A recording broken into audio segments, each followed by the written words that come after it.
y'all, and welcome to Down Home Dirt, the show where we dive deep into the journey of entrepreneurship with those who took the plunge and the ups and downs that come with it.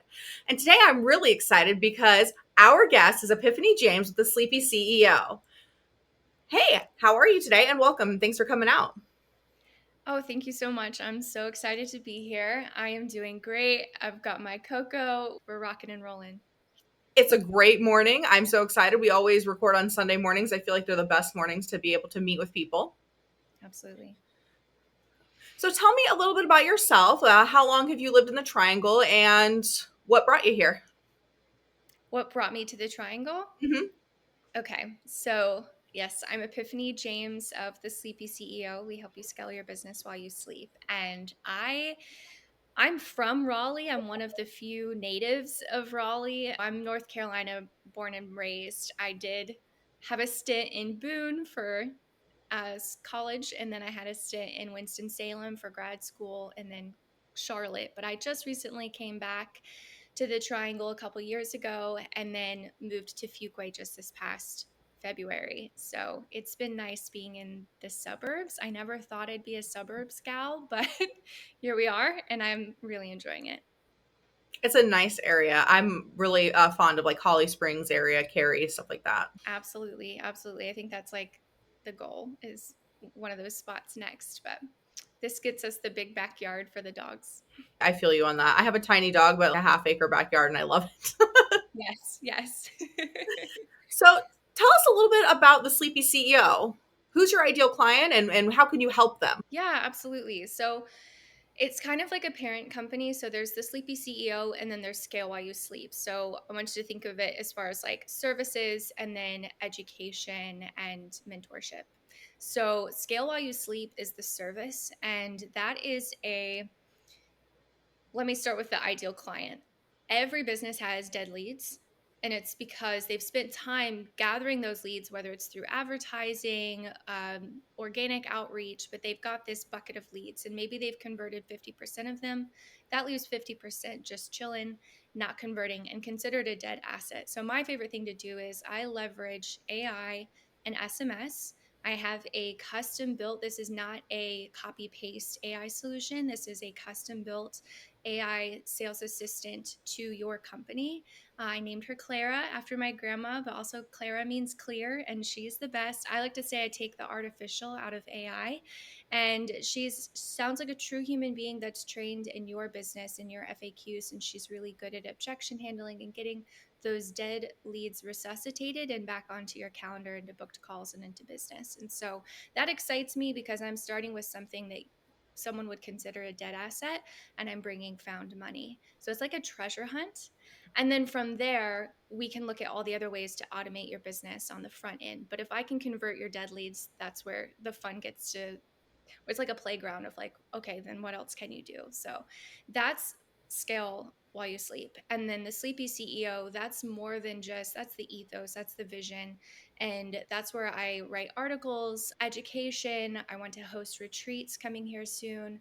And that is all about the fact that you can grow your business in a holistic way, in a way that is maybe anti hustle culture.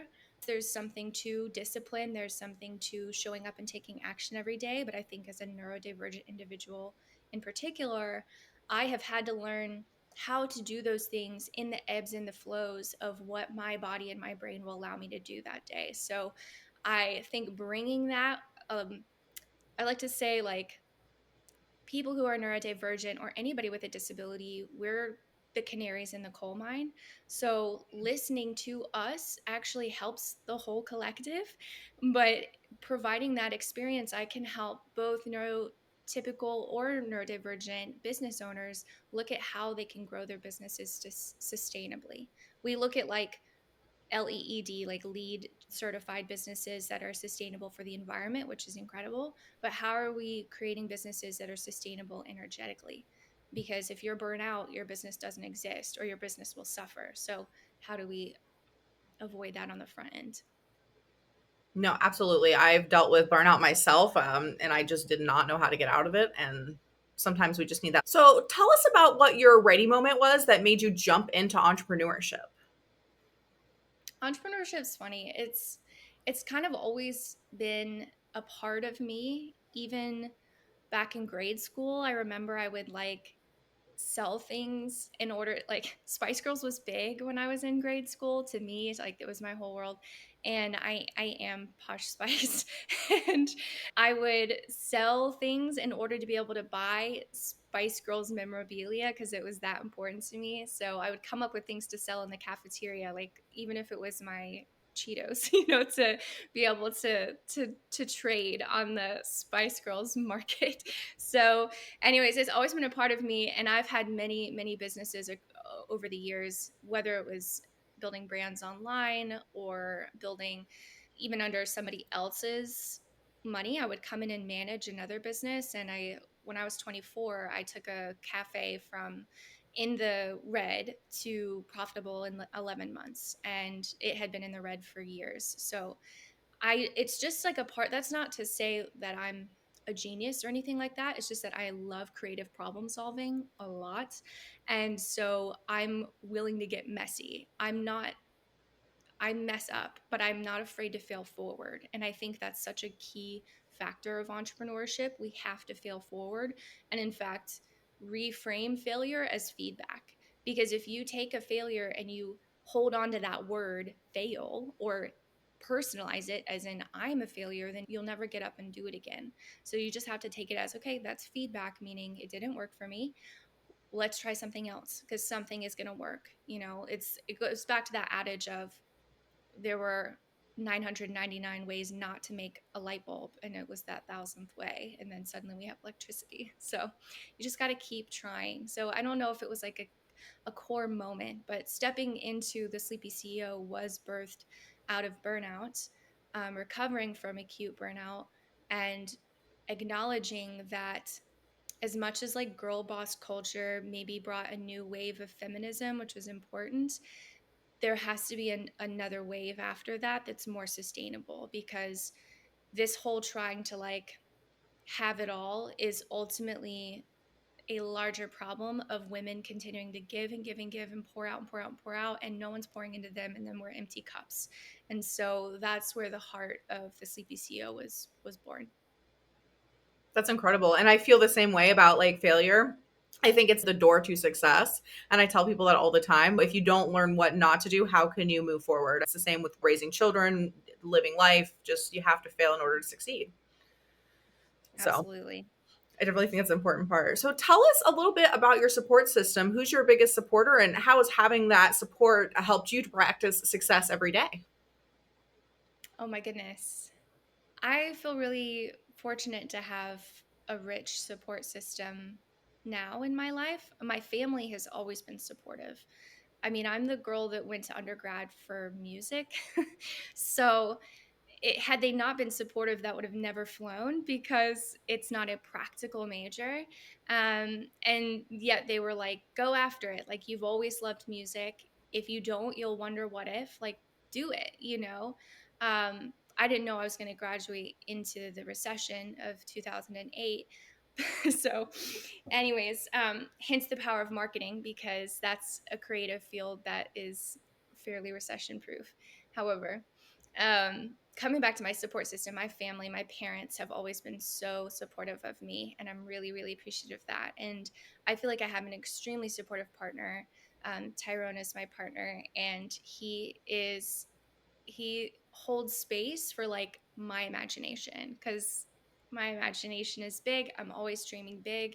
And instead of like trying to squander that through the guise of like grounding me, he's like, go for it, babe. Because how else are you going to know unless you go for it? So I appreciate that. And it's very important, especially as a neurodivergent person, to be with somebody who doesn't try to put you in a box. It is disheartening. And it's also like trying to, what's that song? Catch a wave upon the sand. Maria from Sound of Music, she is neurodivergent coded. There is no holding a neurodivergent person in one space. It will feel like a cage, and we'll find a way out. That's just the way the cookie crumbles. I agree with that. And sometimes if you're a creative and if you're a neurodivergent, you need a partner who's really going to have to be acceptable and all of the things that we need. Otherwise, it's just not going to work. Yeah, absolutely. What are the common challenges that entrepreneurs like face besides partner issues, and how can you overcome them? I think a common challenge that entrepreneurs face is trying to do it all.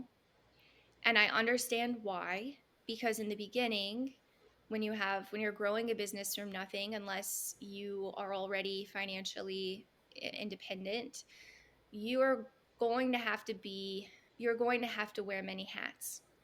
However, as soon as humanly possible, we have to start asking the question who rather than how.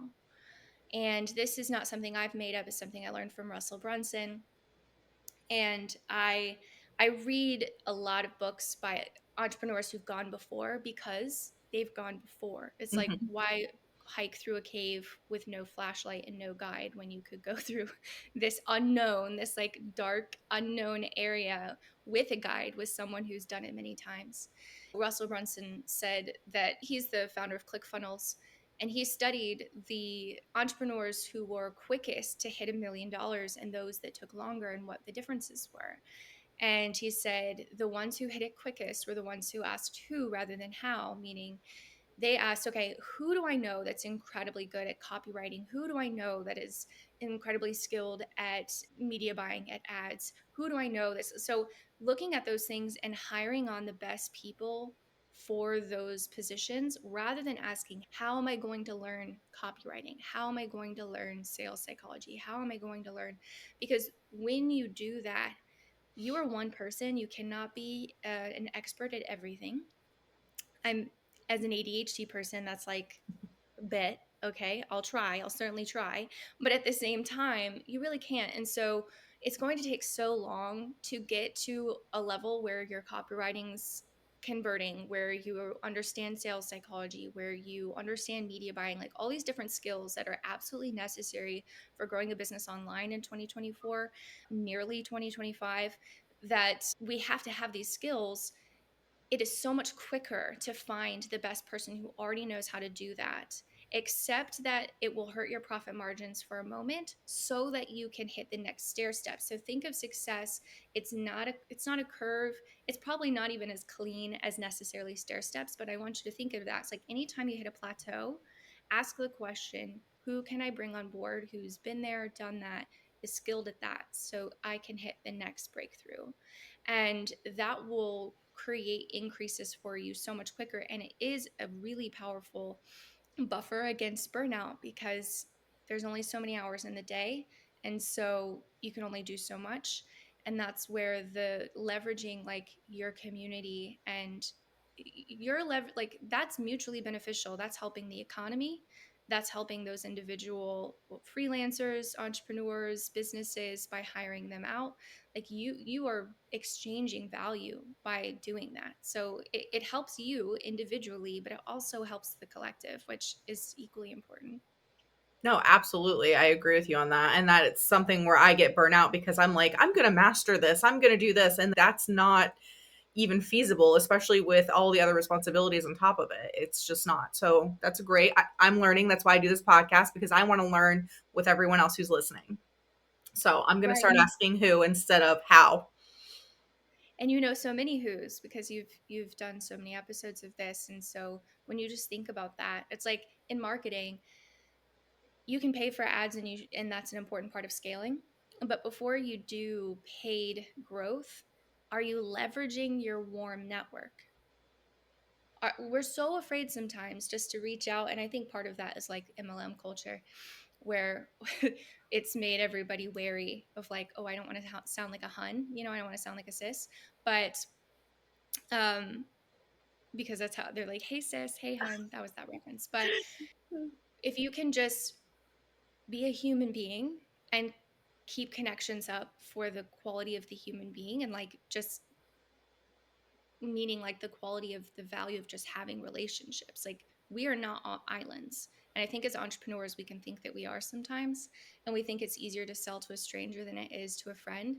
But at the same time, if you have a friend who has a business that you could be referral partners for each other, that's the thing. Okay, let's take a step back. And this is my ADHD brain going off. But It's as simple as reaching out and saying, "Hey, I would love to get a coffee chat and to to earnestly learn who your ideal client is. I'd love to share who mine is so that we could be powerful referral partners for each other." And if in that conversation you're describing your ideal client and they're like, "That sounds like me. We should talk." Hooray.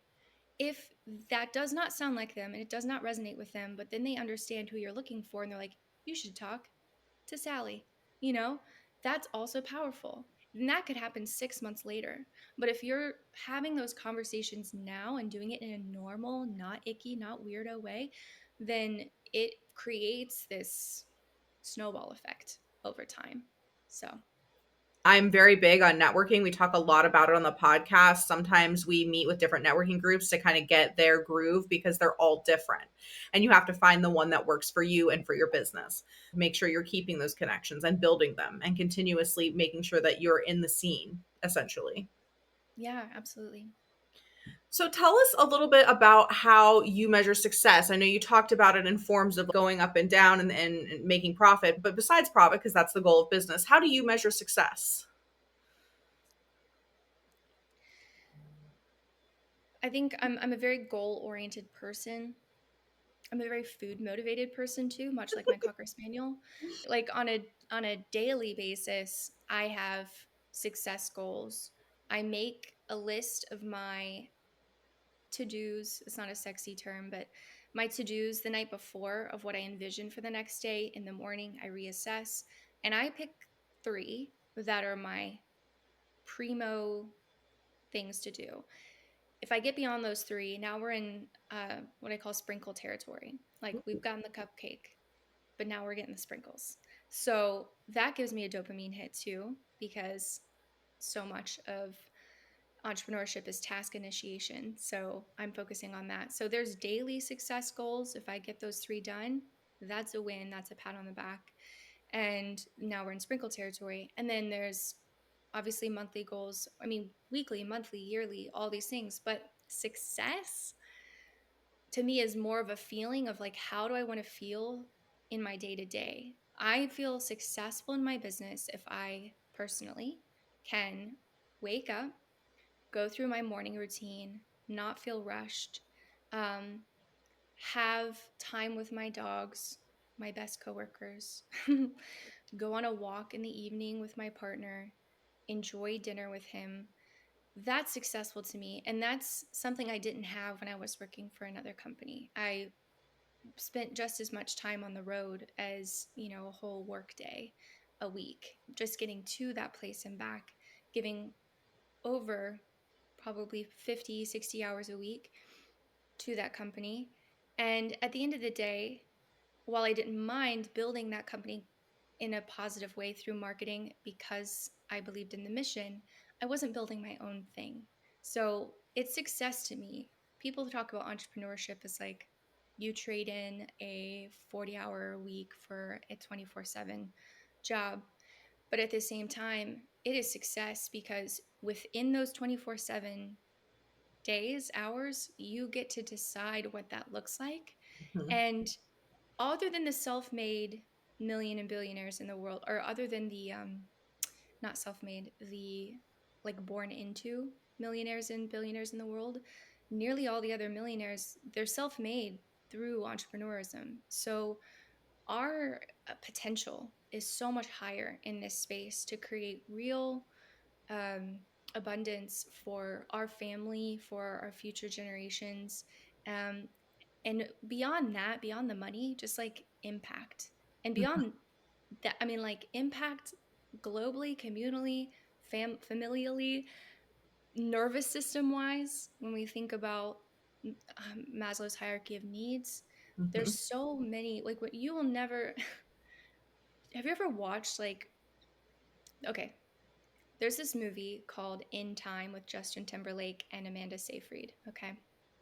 And it's a caricature of things. It's an interesting movie, but it's a caricature of things to show the extreme of wealth gaps. And in the film, time zones are wealth zones as well. If you're in this time zone, you're at this wealth level, and and that wealth level is based off of seconds of time that you have. to live. And then when you get extra, you have to get so much to even cross a time zone, which is nearly impossible in this world. And then somehow Justin's lead character, he comes upon this abundance of time that allowed him to cross several timelines into the uber wealthy time zone. All of that to say, when he gets to that time zone, it was a really beautiful visual of it because everybody in that time zone was walking so leisurely. They were very chill, they were very leaned back, they chewed their food slowly.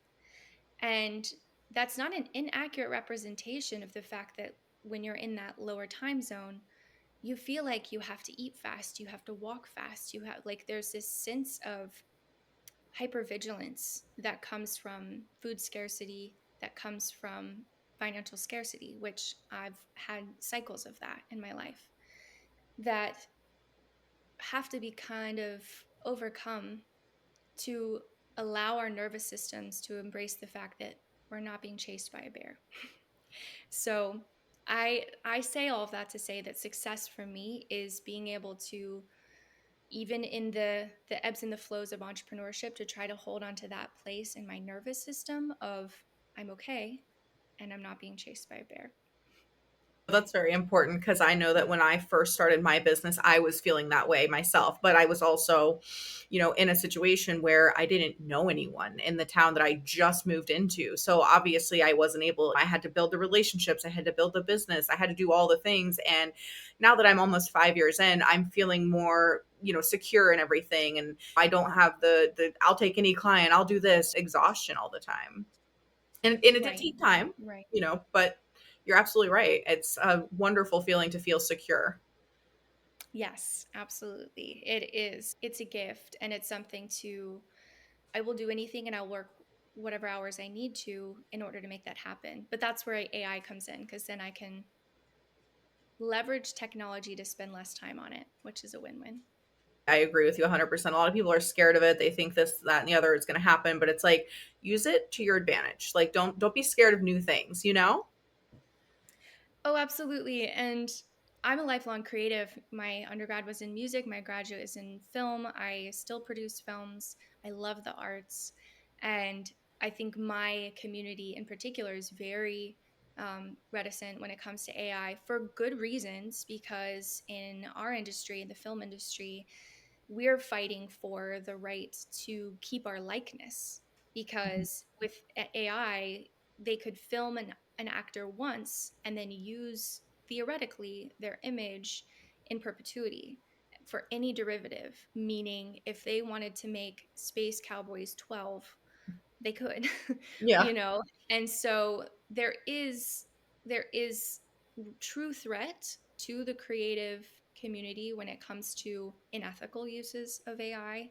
Um, and so I want to differentiate that. I think that there are also really powerful ways to use AI that I see as accessibility tools that helps level the playing field.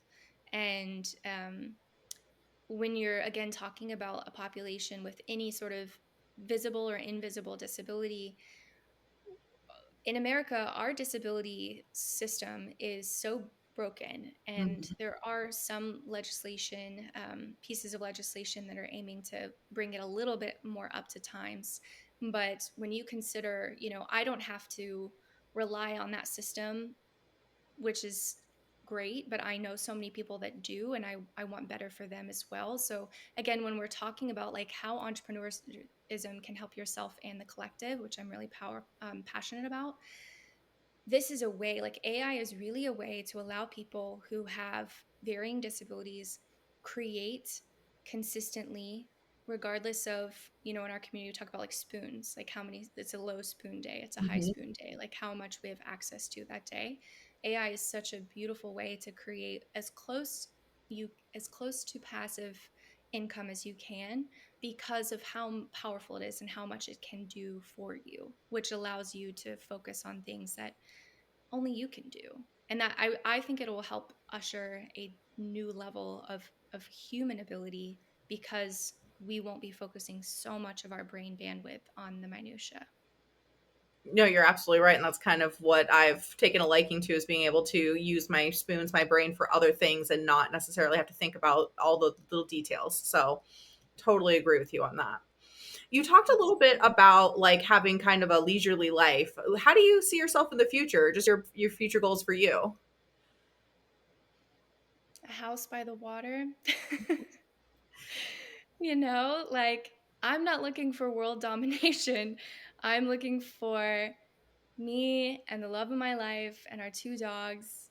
Maybe one day a kiddo, we'll see. Living a life that feels really rich, meaning really meaningful. So I have this operating view of the world that I call my MVP, meaning, value, and purpose.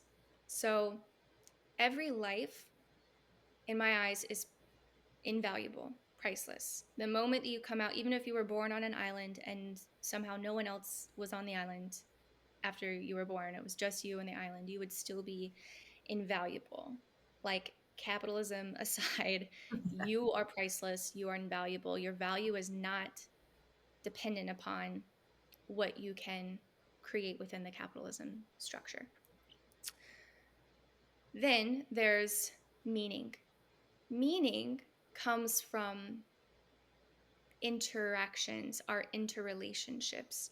Meaning comes from the friendships that we have, are the people that we mentor, the people who mentor us. So much meaning comes from that. That's where the true meaning of our life comes from. And then our purpose is a little bit like zooming out a little bit more, is how we're tapping into ourselves to serve the collective, to serve, when I say collective, just like all of humanity. What can we bring to the table that benefits all of humanity? And sometimes that can be as in the microcosm of just being an excellent mother or being an excellent father, because you are raising a generation that you're breaking generational cycles of trauma just by doing that. That's benefiting the collective. And then for some people, tapping into their purpose can be a little bit broader as far as they're impacting positive legislation that helps thousands of people. There's so many different ways to go about it, but that's how I see it, meaning, value, purpose. And if we can tap into our purpose and really feel tuned into, that's true success.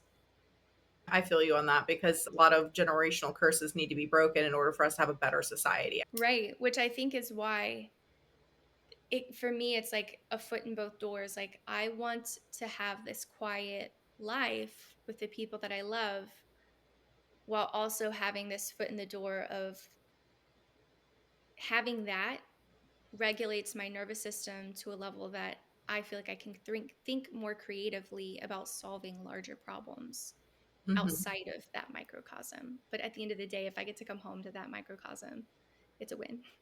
My dream is to like have a house with a pool and be on the beach. That's my goal I ultimately. love And my that. children thriving and being successful. Yeah. I'm from Florida. I lived on the beach my whole life, so maybe that's where it Oh, comes from. absolutely. Yeah. There's like a sentimentality there as well for the ocean. I miss it. I grew up going to the beach like every single day, and I don't know why I thought that I hated it and wanted to move away and see snow, maybe because I'd never had that experience. And then I come here Yeah. and 4 months in, I was like, you know what? I don't want snow. So I moved from Asheville to Raleigh because it seemed so much more like home. Well, technically, I Mm. moved to Cary, which is more like home. Yeah. Mm-hmm. Mm-hmm. Yes. I am not a cold weather person. I'm a sunflower girl. So even a lifelong North Carolinian, I still think it gets too cold here. It's not my favorite when it gets dark outside. I have a sun lamp for a reason. Oh, that's interesting. We'll have to talk about that after we are done filming here. Absolutely. I got you.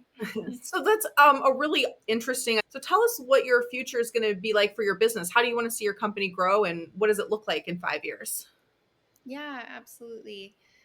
The beautiful thing about the world of AI is I don't have to have 100 clients to live comfortably. I can have like 10, 15 tops.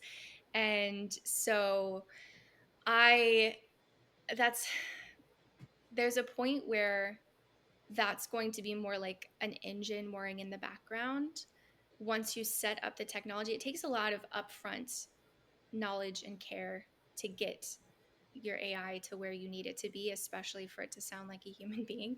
But once you get it there, once you get it working, you get the tech stack synced, unless something were to go awry, it basically runs and whirs in the background. And again, that's why I absolutely love it, because it's working for you even when you're sleeping. I'm the sleepy CEO for a reason. I love me a nap. So if I can have that, then that's a win-win. I want that for as many people as possible. So there's a certain point where, like, with my service, the Scale As You Sleep service, it will just be working with clients that I absolutely love and helping them grow. And maybe there'll be a point where I start teaching people what I know when it comes to AI, but I don't know. I'm still waiting to see how I feel about that. What I know that I want to teach people about is everything else that, like, you and I talked, we got coffee last week to fill the audience in, and it really lights me up to kind of tune into people's unique situations and then creative problem solve. So there's a piece of me that will always love that, that's totally apart from AI and tech. It's just helping you creative problem solve. So I would love to be able to have more consulting on the Sleepy CEO side of helping entrepreneurs, be a mentor for them. And then again, with retreats, I want to create a space where people can feel at that nervous system level peace and take that with them into back into their business. So I want it to be a recalibration for entrepreneurs to go on a Sleepy CEO retreat. So that's what I'm envisioning, and that's not just me making that happen. That's bringing in, again, asking the who, bringing in, someone who is a somatic expert, someone who, so that when you come, you have these sessions that will help you truly feel like dialed into you and try to release any layers of hypervigilance so that you can go back feeling renewed in your business. I love being in your energy. I feel so good. I feel so positive. This is just my personal opinion.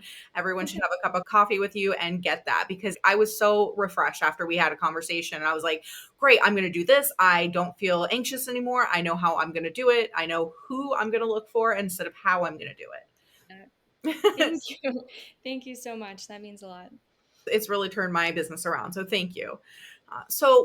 We talked a little bit about marketing strategies, and sometimes on the podcast we talk about networking, we talk about ad space and things like that. So what is your like main marketing strategy right now to get clients?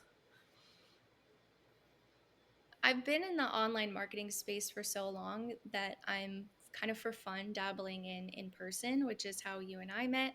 Uh, Going to networking groups, going to events, surrounding myself with other female entrepreneurs because we're in this journey together, Mhm. and seeing what comes from that. Because I could fill my bucket just doing this online, but I don't want to feel like an island again. Like, I know how that feels and how isolating it is. So right now it's that, and it's having those conversations, again, being really clear. If I say in a networking group, like I went to Tang, I think you just interviewed Yeah. someone from Tang recently, right? Yes. Fun group. And I went on Friday and I just shared in my 30 seconds, my ideal client, the fact that every business has dead leads, but for me, my ideal client has, minimum 1,000 dead leads, ideally 3,000 plus, and ideally they're spending ads. They have ad spend so that their lead list is constantly growing. If it is a business where someone is finding them through an ad, filling out a form for more information, and then their sales team is following up with them, I can help them. And that's meaning, like, maybe we give the sales team 48 hours or however long their sales cycle is to work the leads list until they consider it dead, and then I resuscitate it from there. And then again, that's where I also benefit the sales team when I come out on the front end and help them, so that if someone fills out the form outside of hours, which 9 times out of 10 they're going to, they're looking at these forms after they're done with work, immediately Clara can dive in as a human being, help answer any questions, and get them to book the call. And that way they're still hot. That's when they're hot, most hot. Just by sharing that in a more condensed way. But I shared that in my 30 seconds at Tang on Friday, and I just had people coming up to me afterwards. We need to get coffee. We need to get coffee. And so when you are really dialed into your who, and you get into the rooms where your who is present, there's not a lot of heavy lifting that needs to be done. And I think that, speaking to your question earlier, is another thing that entrepreneurs can trip up. They're like, well, I could help anybody. Mm. Sure. But also, even when that's technically true, think about how you could narrow down the pool. I mean, you can help anybody, but your ideal person has the money to invest in whatever it is you're offering. And think about like, where is that person hanging out? What books are they reading? What are they doing in their free time? Like, really try the best you can to hone into your who, because as soon as you're clear on that, it's like a magnet turns on and your who is finding you, and you're not having to hard sell them. No one likes that. No one likes to feel like they're having to hard sell somebody, and it's something I won't do. It's either a fit for both of us. It's a mutual interview with a client, because I consider my clients my partners. We are both sharing in the success, the mutual growth and success of their business. And I'm taking on risk as well by doing it, because again, it takes a lot of work and a lot of technology, which is not cheap to run on the back end. So if I'm going to bring on a partner, I got to like them. So I have to see that as a mutual interview. And I think if entrepreneurs can look at that, no matter what, that their clients, it's a mutual interview, it'll cause you more headache to bring on somebody that's not a fit just because you feel like you have to. You save the time, save the energy, save your brain from the migraines. Just be honest with yourself and with that person if they're not the right fit.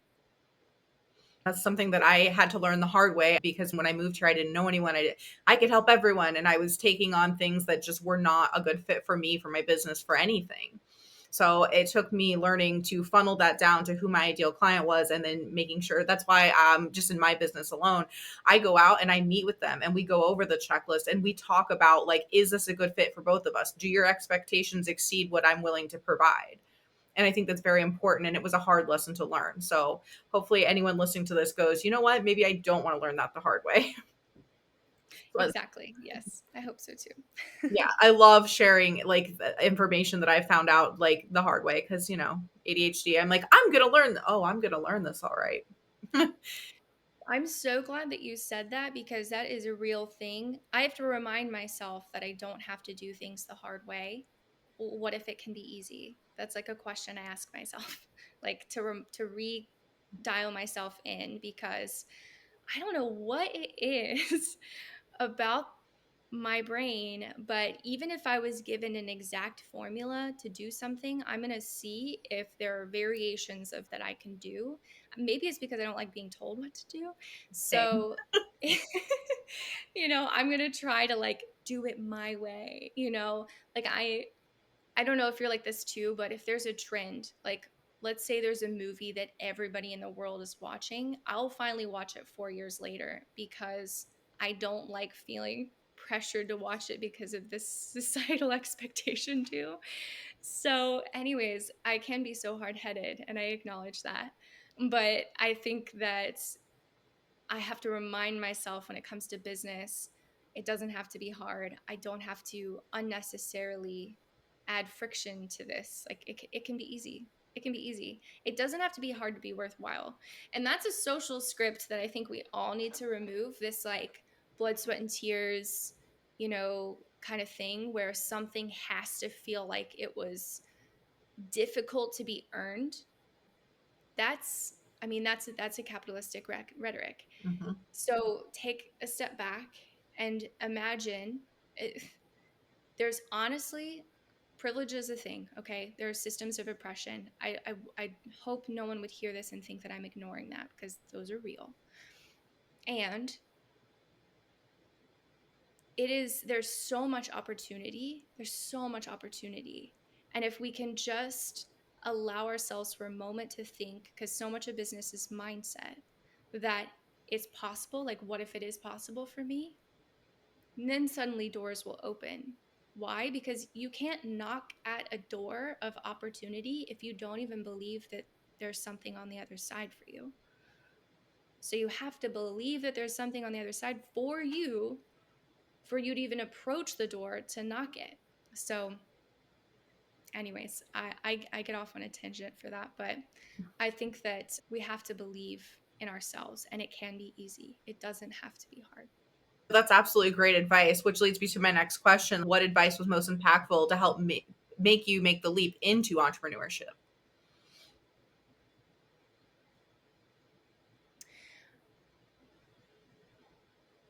I think it would be connected with personal agency.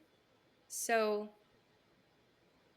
when I realized that as an entrepreneur, yes, the burden is entirely on me to make things happen,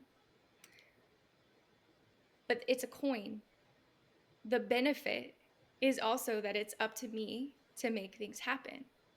And that feels a whole heck of a lot better than personally, my personality type, than showing up and having somebody else tell me what to do and for me to be capped at my potential.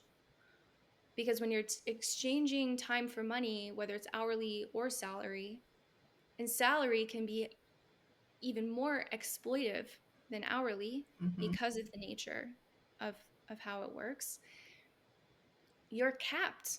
And you're lucky if you get a 3% cost of living increase each year. And so what do? Well, then most people after 2 years just look for another company. And that's created this system where nobody has loyalty anywhere, which means the companies don't have loyalty to you. You're replaceable. So, to avoid another tangent, agency is what brought me into entrepreneurship because it allows me to create my income potential, which is theoretically limitless. Again, I'm not looking for world domination, but that sounds exhausting. It does. Um, Also, if you look at the people who are up there, I don't know that I want to hang out with them, you know what I'm saying? But I do think that there's such a huge potential. As long as I believe in my own self and my own potential, it is theoretically limitless. And I'd rather hang out in that playground mentally than a place where I feel capped. I have always had entrepreneur spirit myself. Ever since I was younger, I passed that on to my daughter, which I'm proud of. But one of the things when I was growing up, my dad told me, go to college. It'll change the way you look at the world, And I'm like, okay, like, let's do this. But the whole time I'm in college, I'm thinking to myself, I'm going to college. And this was, back in the day, 100 years ago, I'm going to get out and I'm going to want to make $40,000 a year. And I thought $21 an hour was like the top tier, right? I was going to be fine. Right. And then as I got older, that number is changed. And then I thought to myself, I'm literally waking up and building someone else's dream. For what reason? Because I'm going to need more money. And that's what really turned me on to the whole idea of just starting my own business, was the fact that money would call me. I wouldn't call it. I mean, obviously in the beginning, but the more I went on, it would always reach out to me and be like, "Hey, I hear you have a service or you have a product that I need. Let me." And it became, you're right, unlimited. And one thing that I have noticed, when I was talking to somebody years ago about them starting a business, and they said to me, I only want to make $3,000 a month. And I thought to myself, then you should work for someone, because you're already putting limits on yourself. And you're basically saying, I can't handle this. And so here I am years later, and I'm making way more than that. And I'm like, oh my gosh, like, I could have never imagined just saying I could only want a cap here as a business owner. So recognizing that Absolutely. is like important. I mean, if that truly is the case where you only want 3,000 a month, you will have less worries just doing it for somebody else because it's plug and play. They're going to tell you what to do, you're going to do the thing, and they're going to hand you $3,000. I say that, but to be my own devil's advocate, because that's how my brain works, nothing is guaranteed. People will say, oh, aren't you scared to be your own boss? Aren't you scared to be in entrepreneurship? I'm like, if you work for somebody else, they could fire you at any point, Yep. at any point. But we're required to give 2 weeks. Okay, adorable. But you're not. Awesome. Got it. Cool. Again, like in many ways, at least for my brain and my nervous system, it makes more sense to lean into entrepreneurism because I have more control over more factors. There are always things that are outside our control, Mother Nature being one of them, but we have, within reason, more control over more factors. That's one of the other things too, is if you ever talk to a financial advisor and they'd say diversify your portfolio, and you're thinking like, first of all, I don't know what any of that means, but technically as an entrepreneur, you're doing that, right? Because you have several different accounts. You do not just rely on one account to give you all of your money. And you're able to replace that account or whatever and make more money. It's great to me. Oh, absolutely. And as is true for many entrepreneurs, I don't rely on one business to make me all my money. Like, not to say I've got a ton of full-fledged businesses. It's kind of like plates in the air, but I have several businesses. I have my production company. I have the Sleepy CEO. I have Scale While You Sleep. I bring in money through social media in various ways. I I have two dogs. I also don't mind watching somebody else's dog because I'm going to go through the exact same actions that I'm doing with my dogs. Most millionaires, they say, have seven streams of income. Hmm. And I'm not afraid to have multiple streams of income because, in a way, again, I'm obsessed with my nervous system. She is my best friend or my enemy, depending upon how I treat her. And if anything gives me that feeling of more flexibility, more ease, because I'm not relying on one thing, and I think that comes from growing up an artist. There's this like starving artist mentality of we ask our art to pay our bills immediately upon graduating, which is a really high ask in a world where historically artists had patrons.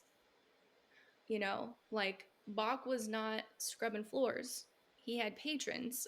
Like that was the way the world used to work. But now, where we are in our society and how we have market value, blah, blah, blah, we really struggle with placing value on the arts. And so artists struggle.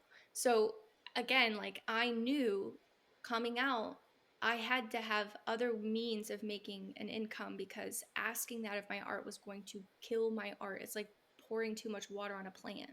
You can't, Hmm. like, you have to allow art to be bored. You have to allow art to marinate. You have to, like, it's fits and starts with art, and none of that does well when you have monthly expenses.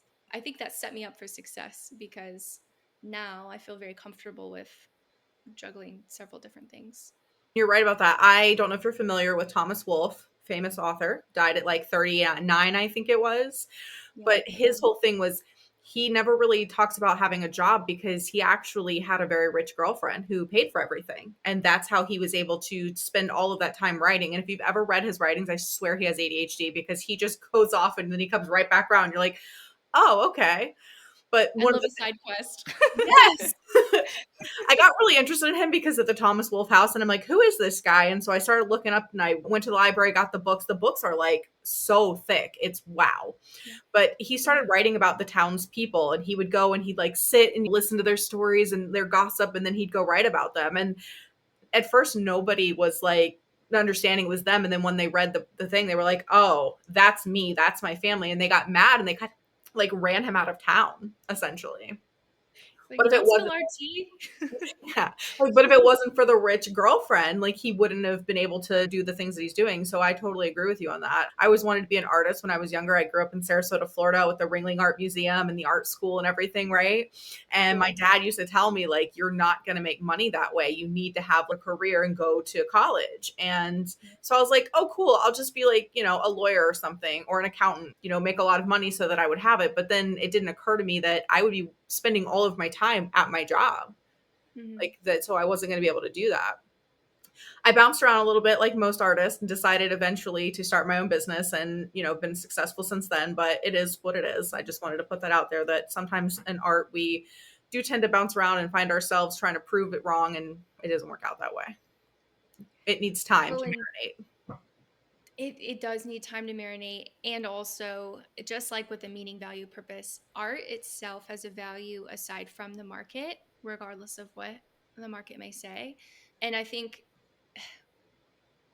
there's this feeling within us, or this like bias within us, that we think, oh, if I'm really good at baking cookies, then I need to make it my side hustle and sell my cookies. And Hmm. my oat milk raisin cookies are elite. Don't get it twisted, as are my quiches. I love baking, but it doesn't have to be. Like, the value of that cookie is seeing the happiness on my partner's face when he's eating it. Like, the value of, like, there's a value of a drawing or a poem that you write that no one ever sees. Like, that, just the act of creating, like, you are being a creator, like you're being do you know what I'm saying? Like you are being a creator in that moment. That thing did not exist. And then you brought it into being. I'm not a mother yet. I mean, to my dogs, yes. I have not created life within me, but I have through art. And that's such a beautiful act that we get to engage in as human beings. I think it grounds us in our humanness in a way that, you know, as much as I love my business, I created my business, yes. But I don't know. I'm a purist. Or like I love art. I love art. I'm an artist at heart, and I think that there's such a value. But we don't have to make money from our art for it to be legitimate.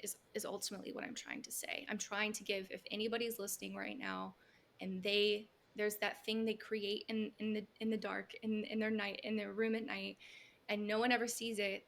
That's okay too. It doesn't make you any less of a writer, an artist, a singer. Don't let the system decide how you identify yourself. Just choose that you are an artist, you are a singer, you are a writer, you are a poet. You are because you are. It seems simple, but we really get in our heads about it. We care what people think and we care all this. And it's like, but do you care about what you think about you? And Right. that's where I think we need to start focusing. What do you think about you? Mm, And that's absolutely. would make a lot better society sometimes, just because we would be doing the things that make us unique and make us awesome instead of doing like the whole. I always look at society like this. You remember how they used to have Black Friday where people would line up at like 5 a.m., right? And I Yeah. never understood that. I'm like, why would you stand in line to be like everyone else? My mother used to tell me all the time, be yourself because everyone else is taken. And I'd be like, okay, makes sense. It's great advice. And It so is. I feel like if we all were individuals and we all brought what we could bring, I think it would be more interesting and better instead of just lining everyone up to buy the new iPhone or whatever the new thing is. That's just You me. know what makes me excited about human beings is we naturally develop over time. And it's not something that we have to like worry about or focus on. It just naturally happens the same way that a cut on my knee naturally heals.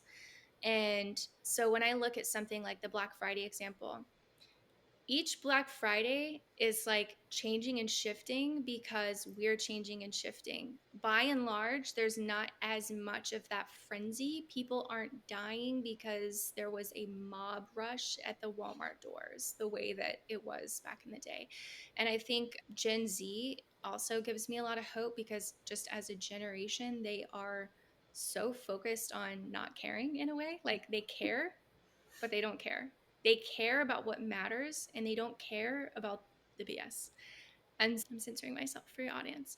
And I think it's really beautiful to see that they're suddenly seeing the kind of mechanisms behind it all and saying, that's not for me. So why would I do that? You know? So it gives me hope for the future that we are slowly maybe moving away from that, like allowing society to put us in boxes because they're having none of it and I love it. I'm here for it.